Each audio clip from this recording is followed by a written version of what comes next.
అఖిలాంధ్ర పాఠకులతో పాటు విదేశాల్లో కూడా ఎంతోమంది పాఠకుల అభిమానాన్ని చూరగొని నవల, నాటక, సినిమా రచనల్లో తనకంటూ ఒక ప్రత్యేక శైలిని చూపిస్తూ ఇవాల్టి దాకా సుమారు 40 ఏళ్ల కలం వ్యవసాయం చేసినటువంటి ప్రముఖ కవి, రచయిత, దర్శకులు, వ్యక్తిత్వ వికాస నిపుణులు డాక్టర్ యండమూరి వీరేంద్రనాథ్ గారు మనతో పాటు ఉన్నారు.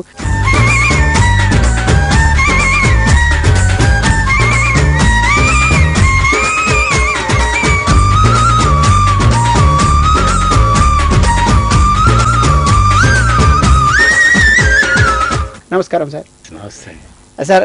సుప్రసిద్ధ కవిగా, రచయితగా, తర్వాత సినిమాకు సంబంధించిన రచయితగా, అదేవిధంగా దర్శకుడిగా, మరి ఇంకా చూస్తే కనుక వ్యక్తిత్వ వికాస నిపుణులుగా బాగా పేరొందినటువంటి మీరు మీ కలం వ్యవసాయం ఎప్పుడు మొదలైంది అసలు? నా ఫస్ట్ స్టోరీ 1968 నవంబర్ 14న పబ్లిష్ అయిందండి. 1968 అంటే దాదాపు 45 సంవత్సరాల క్రితం ఫస్ట్ స్టోరీ పబ్లిష్ అయింది. చందమామలో పబ్లిష్ అయింది. అంటే మీరు ఈ రచనలు చేయడానికి ప్రేరణ ఏమైనా ఉందా? ఎందుకు రాయాలనుకున్నారు? రచనలు చేయాలనే ఉద్దేశం మీకు ఎందుకు కలిగింది? ఈ రంగం వైపు దృష్టి మారడానికి కారణం ఏంటి అసలు? చిన్నప్పుడు ఐడెంటిటీ క్రైసిస్ ఎక్కువ ఉండేది నాకు. అంటే తెలుగులో ఆత్మన్యూనతాభావం అంటారు. అంటే పొట్టిగా ఉన్నామని, లేకపోతే సరిగా గుర్తింపు లేదు అని చెప్పి అలాంటిది ఉండేది. మా ఫాదర్ పొయిట్, కవి. మా మదర్ ఫాదర్ కూడా పోయిటే. అంటే ఇటు నుంచి అటు నుంచి రెండు వైపుల నుంచి కొంచెం జీన్స్ ఉన్నాయి. నేను జీన్స్ థియరీ నమ్మను, కానీ ఆ వాసన, ఆ పరిమళం ఎక్కడి నుంచి వచ్చి ఉంటుంది.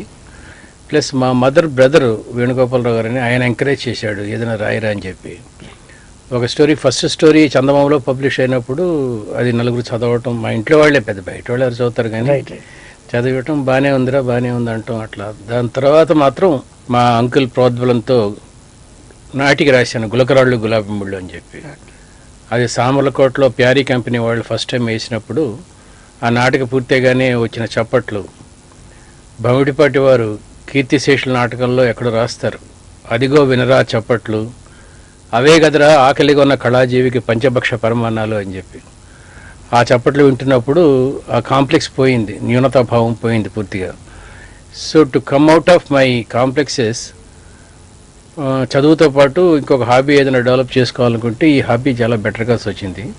అలా నాటక రచయితని అయ్యాను అనమాట. రైట్. అంటే కుటుంబ నేపథ్యం కొంత దోహదపడింది, తర్వాత ప్లస్ నా పర్సనల్ వీక్నెసెస్ నుంచి బయటపడటానికి కూడా దోహదపడింది. రైట్. యండమూరి గారు, మీరు స్వతహాగా ముందుగా నాటక రచయిత, కానీ బేసికల్గా దాని తర్వాతకి వచ్చిన తర్వాత నవల రచయితగా మారడానికి కారణం ఏంటి అసలు? ఒక నాటిక రాస్తే ఒక 100 మంది లేకపోతే ఒక 500 మంది చూస్తారండి. నా ఓన్ ట్రూప్ ఒకటి ఉండేది, నేను డైరెక్ట్ చేసేవాడిని కాదు. కీర్తిశేషులు దేశరాజు హనుమంతరావు, చాట్ల శ్రీరాములు వీళ్ళు డైరెక్ట్ చేసేవాళ్ళు. బట్ ట్రూప్ నాకు ఉండేది. వీళ్ళని తీసుకొని రాత్రిలో తిరగటం.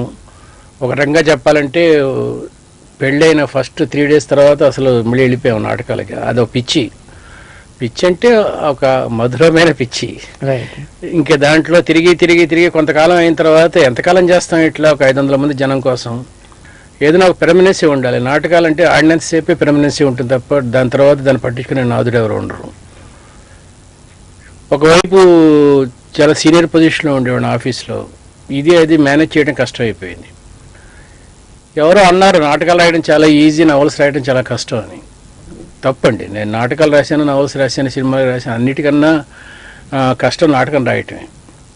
సో ఒకసారి నాటకం రాసిన తర్వాత దాదాపు 3 daysలో నవల రాసేసాను, ఋషి అని చెప్పి స్వాతి పత్రికలో పబ్లిష్ అయింది.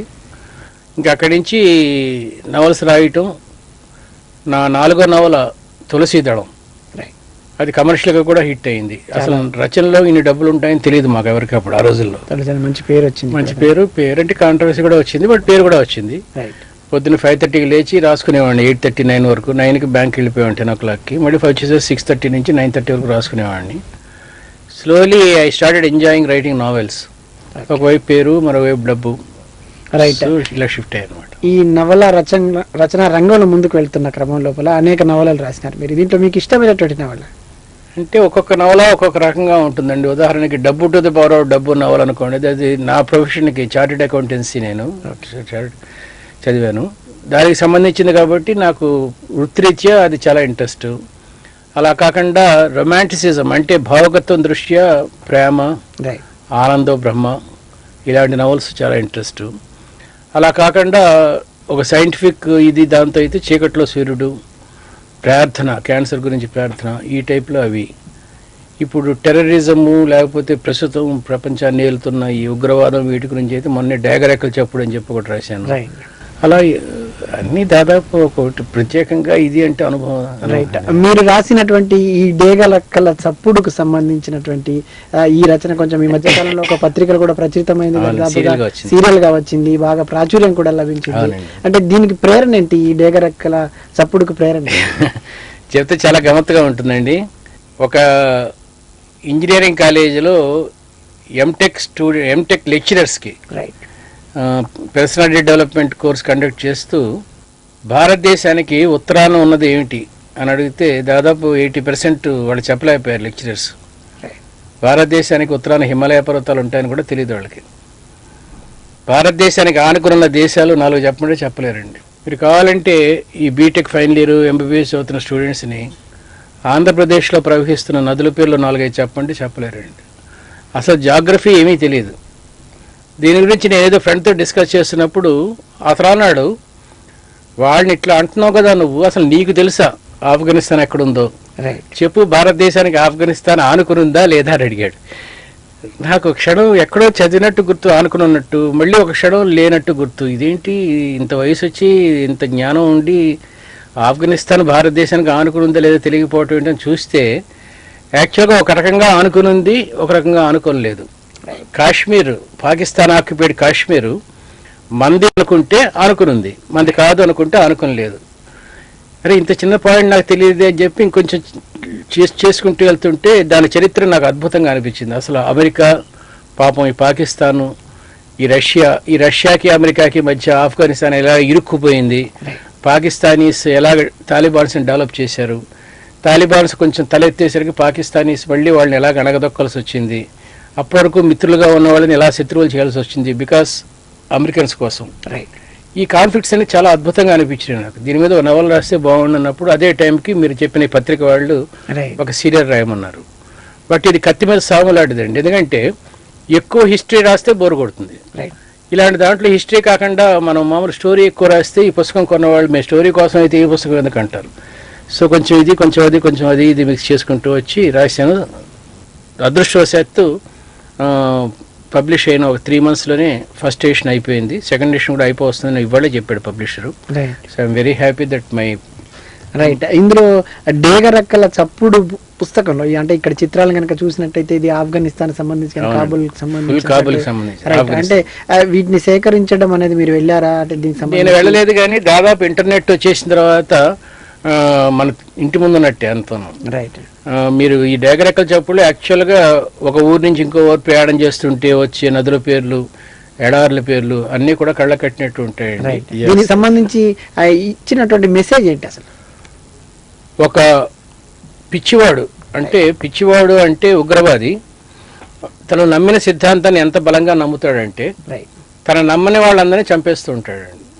అతని పేరు బిన్ లాడెన్. ఈ నవల్లో కూడా యాక్చువల్గా నవల్లో నేను ఏం రాశాను, ఒక హెలికాప్టర్ మీద వెళ్ళి బాంబు వేసి చంపేస్తారు నవల్లో కూడా. బిన్ లాడెన్ అని రాసేసా యాక్చువల్గా. ఇది జరిగిన 15 రోజులకి అమెరికన్స్ కూడా బిన్ లాడెన్ అలాగే చంపేశారు. అదొక చాలా గమ్మత్తైన పాయింట్. ఇది యాదృచ్ఛికంగా జరిగింది. ఇందులో ఉన్న డేగరెక్కల చప్పుడులో ఏంటంటే ఫస్ట్ చాప్టర్లో ఈ తాలిబాన్స్ యొక్క థియరీ చదువుతూ ఉంటే కరెక్టే కదా వీళ్ళు చేస్తున్న పని అనిపిస్తుందండి.